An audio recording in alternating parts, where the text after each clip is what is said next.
दूसरा, ये पहला था।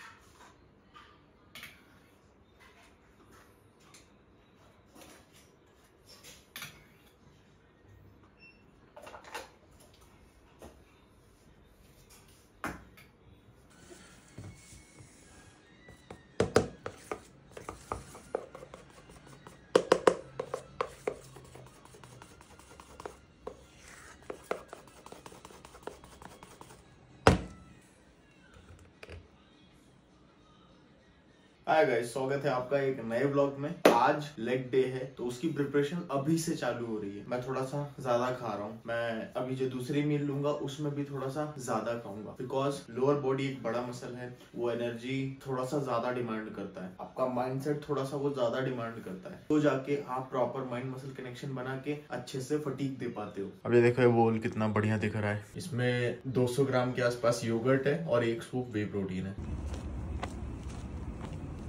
एकदम पेड़ बीचों बीच है रोड के, इतनी शांति। अभी आधा 45 मिनट बाद भैं गाड़ियां निकलेंगी यहाँ से। मुझे ना आए दिनों बार बार एक प्रॉब्लम लोग मेंशन करते रहते हैं कमेंट में, इंस्टाग्राम हो चाहे वो Q&A हो चाहे यूट्यूब, कि हमको एल्बो में समस्या आ गई, पेन हो रहा है, कि हमको नी में पेन हो रहा है, एंड जॉइंट पेन की बात करते हैं बेसिकली। अगर आपको इसका मैं क्विक फिक्स बताऊं तो सबसे पहले नंबर पे जो चीज आपको चेक करनी है वो ये है कि आप अपने नेचुरल कैरिंग एंगल में ट्रेनिंग कर रहे हो या नहीं। देखो, मैं आपको नेचुरल कैरिंग एंगल बता रहा हूँ। हम खड़े हैं, हम एल्बो फ्लेक्शन कर रहे हैं, ये नेचुरली कर रहे हैं, ठीक है। अब गलत तरीका क्या होगा, खड़े हैं एक्सटर्नल बाइसेप्स कर्ल कर रहे हैं, ये नेचुरल नहीं है। हमारे हाथ ऐसे मूव नहीं हो रहे हैं, ये सबका अलग अलग हो सकता है। मेरा ये नेचुरल कैरिंग एंगल है और ये हर जॉइंट का अलग हो सकता है। और हमको हमेशा अपने नेचुरल कैरिंग एंगल में ही ट्रेन करना चाहिए, वो चाहे किसी भी बॉडी पार्ट की एक्सरसाइज हम कर रहे हो। अभी जैसे मैं खड़े होके आउटवर्ड डंबल कर्ल कर रहा हूँ, तो ये नेचुरल कैरिंग एंगल के अगेंस्ट में मैं जा रहा हूँ, मैं नेचुरल कैरिंग एंगल को रिस्पेक्ट नहीं कर रहा हूँ। और ये भी एक मेजर रीजन हो सकता है आपके पेन का, क्योंकि ऐसे में आपके लिगामेंट्स, टेंडन्स, आपके जॉइंट्स सफर करते हैं। कुछ लोगों का ऐसा मानना है आउटवर्ड डंबल कर्ल करने से इनर बाइसेप्स ट्रेन होता है, इनर डंबल कर्ल करने से आउटर बाइसेप्स। ऐसी कोई चीज नहीं होती है। पहली चीज तो इनर आउटर आप अलग अलग टारगेट नहीं कर सकते हो। पहली बात तो ऐसा कोई मसल ही नहीं है इनर बाइसेप्स आउटर बाइसेप्स। इसको ऐसे करो चाहे ऐसे करो, ट्रेन आपका बाइसेप्स ही हो रहा है। लेकिन ऐसे और ऐसे जब लोड के साथ करोगे ना आप, तो आपके जॉइंट खराब हो सकते हैं, पेन हो सकता है। तो हमेशा अपने नेचुरल कैरिंग एंगल में ट्रेन करो। This is my natural carrying angle. और ये चीज लोग लोअर बॉडी में भी गलती करते हैं। यही एक समय है जब आप सूरज को आंख में आंख डाल के देख सकते हो। उसके बाद नाउ इट्स सुपर ब्राइट, अब नहीं देख सकते। सुमित भाई बोल रहे हैं मैं तो आपको वेजिटेरियन समझता था पर आप एगिटेरियन निकले। मैंने कभी भी नहीं बोला कि मैं वेजिटेरियन हूँ, लेकिन मैंने कोशिश पूरी करी वेजिटेरियन बनने की। मैंने बीच में पूरी तरीके से सब कुछ छोड़ दिया और मैं पूरी तरीके से वे प्रोटीन पे शिफ्ट हो गया। और मैंने ये लास्ट व्लॉग में अपने प्रॉब्लम भी मेंशन करी थी। मेरे साथ जो प्रॉब्लम है IBS की, it's a medical condition, it's a serious condition. I was having 5 scoop a day, 5 scoop whey protein में लेने लग गया था और उस वजह से मेरी प्रॉब्लम और बढ़ गई थी। जब मैं 5 स्कूप ले रहा था तो उस वजह से मुझे वो IBS की प्रॉब्लम और ट्रिगर कर रही थी। I was having isolate, not concentrate। isolate के 5 स्कूप लेने के बाद भी वो प्रॉब्लम बार बार आ रही थी। वापस से मैं गया डॉक्टर के पास, मैंने पूरा कंसल्ट किया कि क्या करना है, इसका सोल्यूशन क्या है। तो उन्होंने बोला स्टॉप हैविंग वे प्रोटीन। उन्होंने कम्प्लीटली उसको बंद करने को बोला। मैं एक बॉडी बिल्डर हूँ, मेरा बॉडी बिल्डिंग करियर है, मुझे अभी बहुत आगे जाना है। मैं उस चीज को कैसे कर सकता था, बट स्टिल मैंने थोड़ा सा बैलेंस यहाँ पे मेंटेन किया। दूसरा सोर्स प्रोटीन का वापस से इंट्रोड्यूस किया, जो कि मैं चाह रहा था कि पूरी तरीके से छोड़ दूं अगर पॉसिबल हो पाता मेरी साइड से। तो मेरी बॉडी ने गिव अप कर दिया, इसलिए वो पॉसिबल नहीं हो पाया और मुझे वापस से आना पड़ा। That's the reason. और ये मैं पिछले ब्लॉग में बता चुका हूँ। सुमित भाई, आपने शायद उसका पूरी तरीके से आखिरी तक नहीं देखा।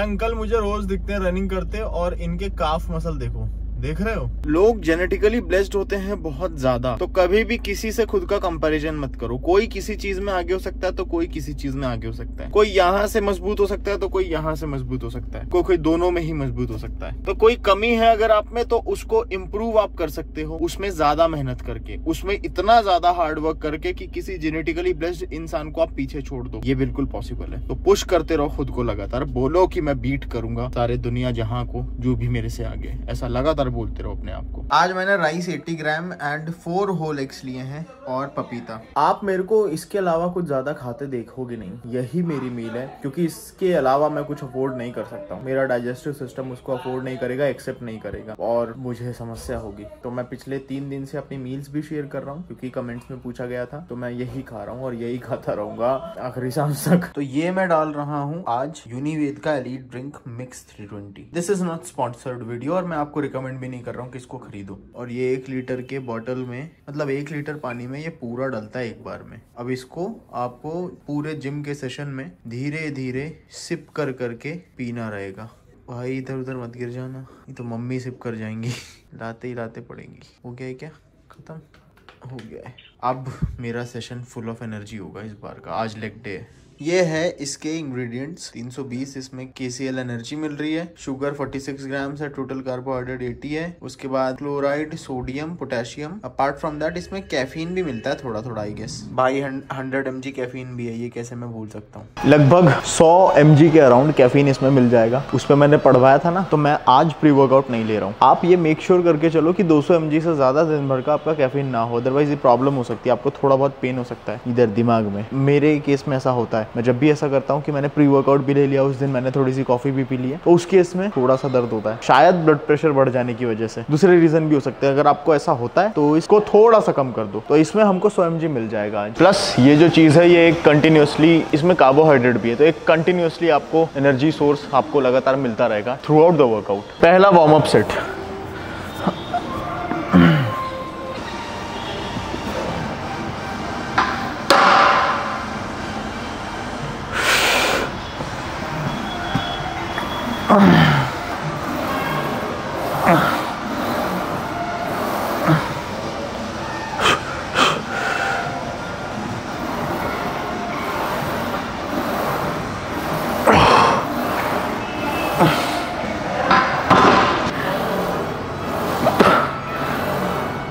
चोर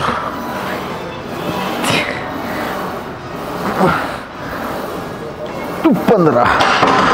हाँ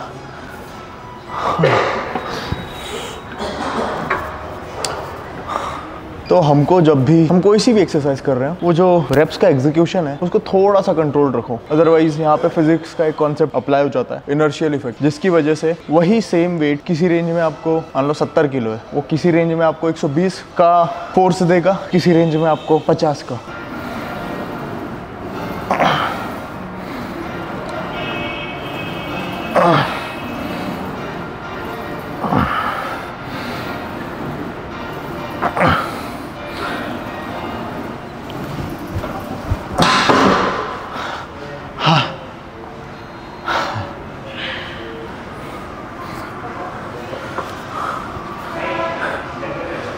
TUT really works। तो एक स्टडी हुई थी 200 साइकिलिस्ट के ऊपर, जहाँ पे 100 लोगों ने हेडफोन लगा रखे थे, अच्छे खासे गाने वहाँ पे एनर्जेटिक म्यूजिक प्ले हो रहा था, और 100 लोगों ने नहीं लगा रखे थे, वो बिना हेडफोन के साइकिल चला रहे थे। तो जब रिजल्ट आए स्टडी के, तो ये पाया गया कि जो लोग गाने सुन रहे थे उन्होंने जो लोग नहीं सुन रहे हैं उनके कंपेरिजन में 25% ज्यादा पैडलिंग करी। मतलब उनकी पैडलिंग ज्यादा तेज थी जो गाने नहीं सुन रहे थे उनके कंपेरिजन में। तो यहाँ ये प्रूफ होता है कि आप अगर कुछ म्यूजिक सुन रहे होते हो तो आप ज्यादा एनर्जी एक्सपेंडिचर, ज्यादा पावर आउटपुट दे पाते हो, और वो हर जगह एप्लीकेबल होती है। वो म्यूजिक कोई सा भी हो सकता है। किसी को फॉन्क चढ़ता है भयंकर, किसी को एमिनम हिट करता है भयंकर, किसी को हनुमान चालीसा हिट करती है भयंकर। ये पर्सन टू पर्सन वेरी करता है।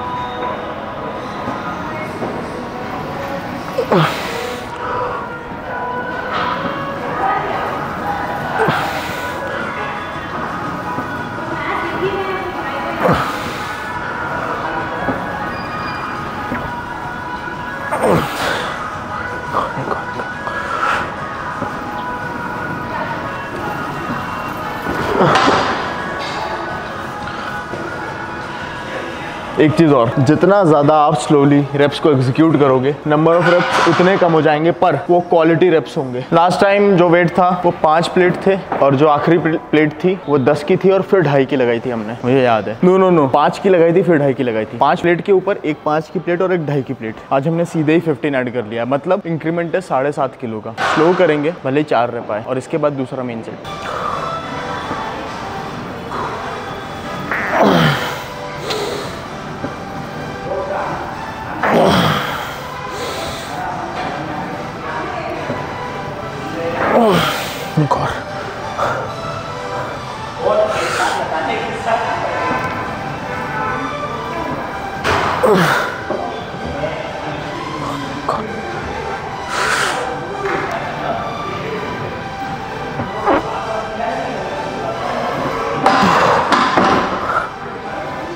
It was tough. Controlled way में करना है स्टफ, 2-2 का TUT रखना है स्टफ, लाइक 2 सेकंड में नीचे लाओ, 2 सेकंड में ऊपर। पूरा का पूरा इम्पैक्ट रेप्स पे पड़ता है, गिर जाती है, बट वो जो रेप्स आती है वो क्वालिटी रेप्स रहती है।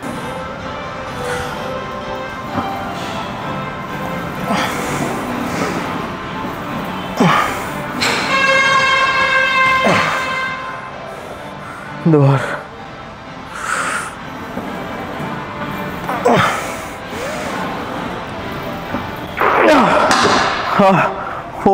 जितना ज़्यादा बड़ा मसल उतना ज़्यादा आपका एनर्जी एक्सपेंडिचर, जितना ज़्यादा एनर्जी एक्सपेंडिचर उतना ज़्यादा आप ये मान के चलो अपना ग्लाइकोजन डिप्लीट कर रहे हो। थोड़ा सा अगर डेफिसिट में हो, स्लाइट सा फैट लॉस हो रहा है। ऐसी थकान कभी बाइसेप्स में लगती है? नहीं, ये छोटा मसल है। क्वाड्स यस बड़ा है, इसलिए ये सबसे टफ पार्ट है, पर हम करेंगे।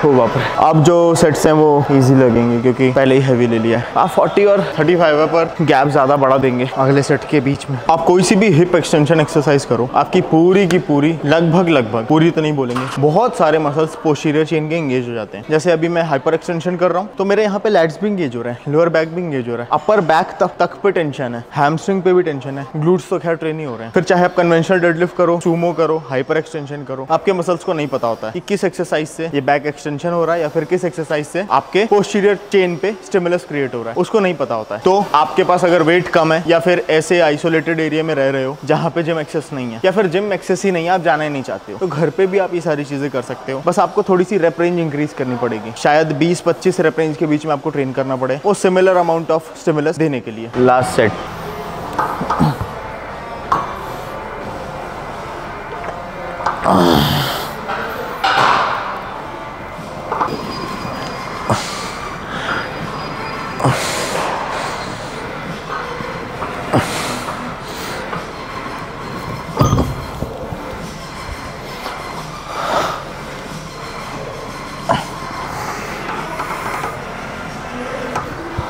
ये एक्सरसाइज भी काफ़ी डिमांडिंग है क्योंकि बहुत सारे मल्टीपल ग्रुप ऑफ मसल एक साथ इंगेज हो रहे हैं। तो जो आप कभी भी एक चीज नोटिस करना, जब भी हमको इंजरी होती है ना, तभी होती है जब हम किसी बहुत बड़े ग्रुप ऑफ मसल या फिर बहुत सारे ऐसी एक्सरसाइज जिसमें बहुत सारे मल्टीपल ग्रुप ऑफ मसल एक साथ इंगेज हो रहे हैं, तभी होती है। जैसे बेंच प्रेस आप मार रहे हो फ्री वेट से, वॉकिंग लंजेस कर रहे हो, वॉकिंग लंजेस में नहीं देखी, डेडलिफ्ट कर रहे हो, बेंच प्रेस, स्क्वाट, ऐसे में उससे बचने का यही तरीका है, आप अपनी पूरी बॉडी को एक मसल मानो, इतने फोकस के साथ करो। अगर लोड थोड़ा सा हेवियर साइड है तो भूल जाओ आसपास जो भी हो रहा है।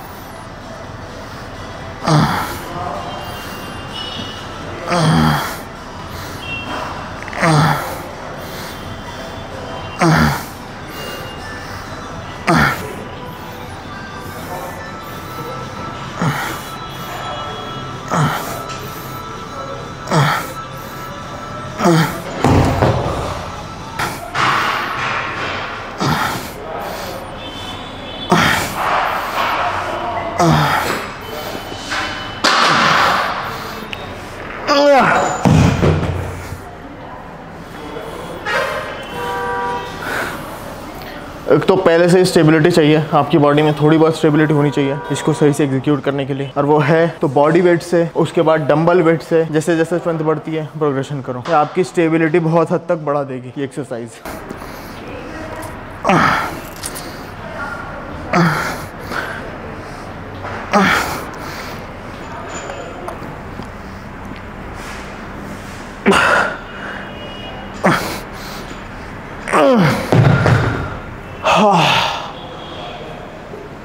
नाइस। इसमें थोड़ा सा माइंड मसल कनेक्शन बनाना कठिन हो जाता है, लेकिन 1-2 सेशन के बाद वो भी अच्छे से बिल्ड होने लगता है।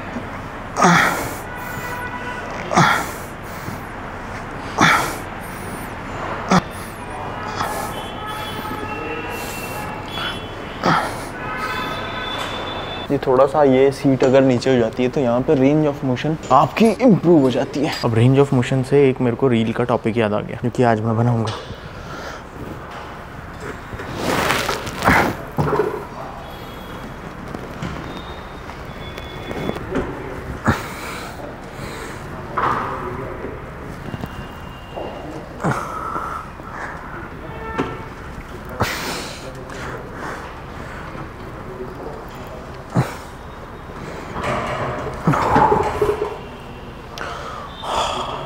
जैसे हमारे दूसरे मसल्स हैं वैसे ही एब्स भी आपका एक मसल है, उसको भी स्टिमुलस चाहिए इन ऑर्डर टू ग्रो। इसलिए एज स्लो एज पॉसिबल बाकी मसल जैसे आपके बाइसेप्स हैं, के ट्राइसेप्स हैं, वैसे ही इसको आप ट्रीट करो। चलो हाई रशियन ट्विस्ट।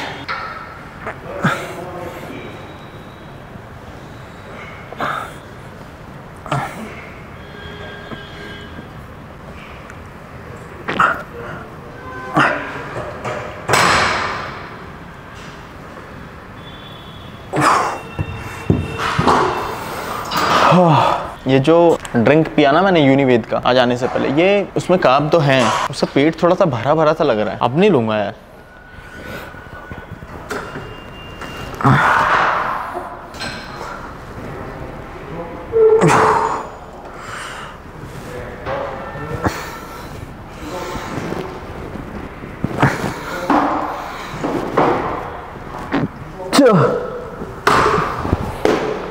हो बाप रे।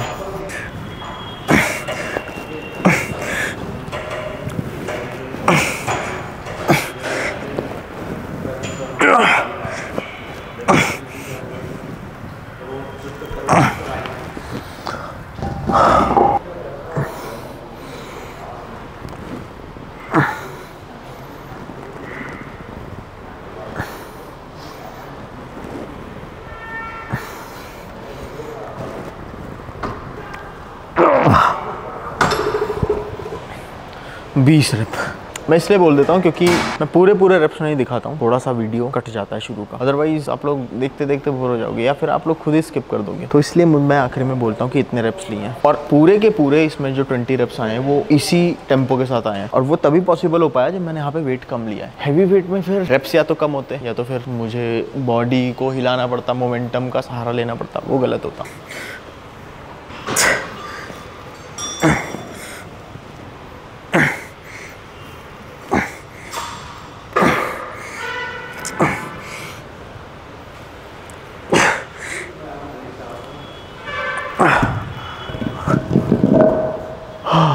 तो बेसिकली आज की जो रील हमने रिकॉर्ड करी है वो है डेडलिफ्ट के ऊपर। अब ध्यान से सुनना, हम जब डेडलिफ्ट मिक्स ग्रिप में करते हैं ना, देखो ये तो अभी तो ये ओवर हैंड ग्रिप है, मिक्स ग्रिप में मैंने डेडलिफ्ट करी। अब इसमें क्या हो रहा है, मेरा ये वाला जो शोल्डर है ये है एक्सटर्नल रोटेशन में, ठीक है, जिस वजह से ये वाला जो स्कैपुला है ये जा रहा है रिट्रैक्शन में। ये वाला जो शोल्डर है ये है इंटरनल रोटेशन में, जिस वजह से ये वाला जो स्कैपुला है इधर वाला पीछे होता है वो जा रहा है प्रोट्रैक्शन में। अब ये हो रहा है तो देख रहे हो आप, देखो साइड से दिखाता हूँ। जब मैंने उठाया तो ये हल्का सा रोटेशन देख रहे हो, ये मेरा टॉर्सो रोटेशन है। अब ये टॉर्सो जो रोटेट हो रहा है इसकी डिग्री बहुत कम है, मैंने ज्यादा करके दिखाया आपको, और ये रिट्रैक्शन प्रोटेक्शन भी मैंने थोड़ा सा ज्यादा किया ताकि आपको समझ में आए। लेकिन ये लोड के साथ अगर लॉन्ग रन में हम करते हैं तो समस्या है, आपको जॉइंट्स में दिक्कत आ सकती है। इसलिए हमेशा कोशिश करो ये ओवर हैंड ग्रिप करने की, ये एकदम नेचुरल पोजिशन है। और अगर आपके फोरआर्म पहले गिव अप कर जाते हैं तो फिर उस केस में कोशिश करो वो स्ट्रैप यूज करके डेडलिफ्ट करने की। तो बस आज का व्लॉग खत्म करते हैं, चल के घर पे कुछ खाते पीते हैं तो दिखाता हूँ, और जिम में मिलते हैं आपसे कल। Bye bye. Post workout 15 minute का कार्डियो और मैंने किया है कि मुझे ऐसा लग रहा था कि अभी और एनर्जी बची है, तो मैंने पूरी इसको इधर सुखा दी इलेप्टिकल्स। अब इस तरीके से you can do some energy balance, क्योंकि मैंने वो ड्रिंक पी लिया था जिसमें 320 के अराउंड कैलोरीज और ज्यादा थी, और उसको आज के बाद मैं नहीं पीऊंगा। तो हमने एक स्ट्रेंथ ट्रेनिंग सेशन लिया अच्छा सा, एक रील अच्छी से रिकॉर्ड करी इन्फॉर्मेटिव, और थोड़ा सा कार्डियो कर लिया। अब लग गई है भूख और जाते हैं घर पे, चलते हैं वापस से ग्लाइकोजन को रिप्लेनिश करने, रिकवरी मोड ऑन। और जो टोटल वर्कआउट हुआ है वो हुआ है 3 घंटे 5 मिनट का आज। ये है post workout meal, 6 egg whites, दाल, थोड़ा सा यहाँ पे है पपीता और ये है डेट्स। यहाँ पे मिल जा रहा है थोड़ा सा फाइबर, फ्रूट से तो यहाँ पे मिल जा रहा है आपको थोड़ा सा कार्ब, दाल है तो फिर से मिल जा रहा है थोड़ा सा फाइबर, एग व्हाइट्स और राइस है तो यहाँ से मिल जा रहा है कार्ब। तो एक वेल बैलेंस्ड डाइट है। अब आप बोलोगे फैट कहाँ है, दिखाता हूँ। फैट कम्स फ्रॉम देसी घी, A2 देसी घी। खा रहे तो भाई शुद्ध और असली ही खाओ। अब ये ऐड करेंगे हम इसके ऊपर। भाई मैं जरा सा भी घर वालों को नहीं देता हूँ, ये पूरा मैं खा लेता हूँ। क्या हाल हो गया है, कम कम निकल रहा है मेरे यार, उनको अच्छे से निकालता हूँ। अब निकला है सही से। घी सीधी उंगली से ना निकले तो चम्मच घुसा के चम्मच टेढ़ा कर दो। बहुत भूख लग रही है इसलिए बैड जोक्स आ रहे हैं। चलो मैं खाता हूँ और फिर आगे का बताता हूँ। 3 से 4 काम करने हैं रात के सोने से पहले। अभी आप देखोगे दिन भर में मुझे सिर्फ और सिर्फ खाना पीना, सोना, एक्सरसाइज करना और क्लाइंट वर्क के अलावा कोई भी काम नहीं देखोगे आप मेरे लाइफस्टाइल में, क्योंकि है ही नहीं। और ये ही जरूरी है। एक परफेक्ट इन्वायरमेंट बनाता है, आपके मसल बिल्डिंग में हेल्प करता है। एक अच्छा माइंडसेट आपके मसल बिल्डिंग में हेल्प करता है। एक डायरेक्शन में की जाने वाली मेहनत आपको काम रखने में हेल्प करती है। और ऐसे ही एक परफेक्ट इन्वायरमेंट बनता है आपकी बॉडी में टेस्टोस्टेरोन की बढ़ोतरी का। आप ये मान के चलो कि अगर आपको लाइफ में किसी भी तरीके का स्ट्रेस है ना, वो भी असर डालता है नेचुरल बॉडी बिल्डिंग पे। I am talking about natural lifting. तो आप कोशिश करो ज्यादा से ज्यादा जीवन की भसड़ों में कम पड़ने की, और वो तभी पॉसिबल हो पाएगा जब आपके पास पूरा दिन आपका फुल रहेगा, जब आपके पास एक काम खत्म होते ही दूसरा काम तैयार रहेगा करने के लिए। अभी मुझे अपने काम बताता हूँ। क्लाइंट्स चेक इन लेने हैं, न्यूट्रिशन स्ट्रक्चर, वर्कआउट स्ट्रक्चर बनाने हैं, रील एडिट करके इंस्टाग्राम एंड यूट्यूब पे डालनी है, अगली रील एक रिकॉर्ड करनी है, अपनी मील प्रिपेयर करनी है। और अभी से लेके रात में 12 बजे तक मेरी 3 मील बची है, उसको भी कंप्लीट करना है। यस। सो गाइज, एक छोटी सी नैप हो गई है 1-1.5 घंटे की, पर मुझे अभी तकरीबन 3 से 4 अलग अलग काम करने हैं। यही एक परफेक्ट एनवायरनमेंट बनाता है मसल बिल्डिंग का। आपका दिन पूरा व्यस्त होना चाहिए, फालतू के चक्करों में आपका दिमाग इधर उधर नहीं लगना चाहिए, फालतू का स्ट्रेस नहीं होना चाहिए आपको जीवन में, फालतू की एंजाइटी आपको जीवन में नहीं होनी चाहिए। जब ये सारी चीजें नहीं है, न्यूट्रिशन सही है, वर्कआउट कर रहे हो, तो एक परफेक्ट इन्वायरमेंट बन जाता है आपकी बॉडी में टेस्टोस्टेरोन के बढ़ने का। जितना ज्यादा काम रहोगे, जितना काम से काम रखोगे, उतनी जल्दी आपका मसल बिल्ड होगा। आसपास की जो स्ट्रेस भरी लाइफ है या फिर स्ट्रेस फ्री लाइफ है, बहुत बड़ा असर डालती है टेस्टोस्टेरोन में। तो बस ये थोड़ा सा ज्ञान देना था। तो अभी मेरे 3-4 काम है, जहाँ पे मेरा क्लाइंट वर्क है, मेरी 2 से 3 मील है, और मेरे को वीडियो एक एडिट करके डालना है इंस्टाग्राम रील और यूट्यूब शॉर्ट के लिए, और स्क्रिप्ट लिखनी है कल के वीडियो के लिए। ये देखो, पूरा जिंदगी मेरी आज के समय में खाने पीने, सोने और काम से भरी हुई है। लेट्स सी कहां तक जाते हैं।